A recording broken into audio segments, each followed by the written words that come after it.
Aikari tauni-inĩ ĩno ya Kitengela mahũthagĩra mahinda mao maingĩ raini-inĩ ici cia maaĩ, o mũndũ akĩhatĩkana gũtigĩrĩra nĩ ainũkia mũtũngi wa maaĩ ma kũnyua na mahũthĩro mangĩ mĩciĩ-inĩ yao.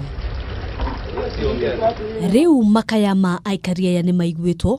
Mwandĩki mũkaru ministry-inĩ ya maaĩ na ũtheru Joseph Irongo akiuga thĩna ũyũ nĩ ũkũrorwo na ihenya o ta ũrĩa kwahoteka. Ndio sababu ilifanya mheshimiwa rais wa nchi hii akatuamulisha tuhakikishe maji yamefika Kitengela, wananchi waweze kuyapata maji ya kutosha na kwa bei ambayo wataweza kumudu, kwa sababu ni jukumu la serikali kupea wananchi wote katika nchi ya Kenya maji. Kuhitukira ciringi milioni mirongo itatu iria cigĩtwo keheri kũrĩ na mwĩhoko atĩ ica ikuhĩ aikari aya nĩ megũkorwo makiamũkĩra maaĩ.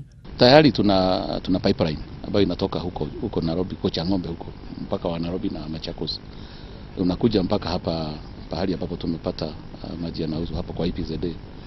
Kwa hivyo pesa zinazohitajika ni kidogo sana. Tunahitaji kima cha shilingi milioni 20 kwa tumearifiwa na county government ya Kajiado ambayo itatumia kuweka hivyo kiosks pahali pa kuuzia maji.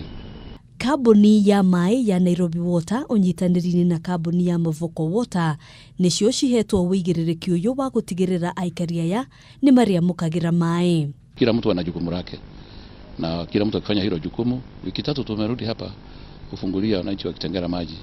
Kwa hivyo ningeomba wawe wavumilivu kidogo ndio waweze kupata hiyo huduma. Thogori ya maaĩ tauni-inĩ ĩno ĩrĩa ĩrĩ na makĩria ya aikari 300,000 ĩkoragwo ĩnyitĩte thing'a mathaa mothe. Aikari ihinda-ini rĩrĩ makĩgũra mũtũngi ũmwe wa maaĩ matheru ciringi 50 na ciringi 30 harĩ mũtũngi ũmwe wa maaĩ ma irima. Handũ-inĩ ha Kameme TV, njĩtagwo Kigina wa Wandurwa.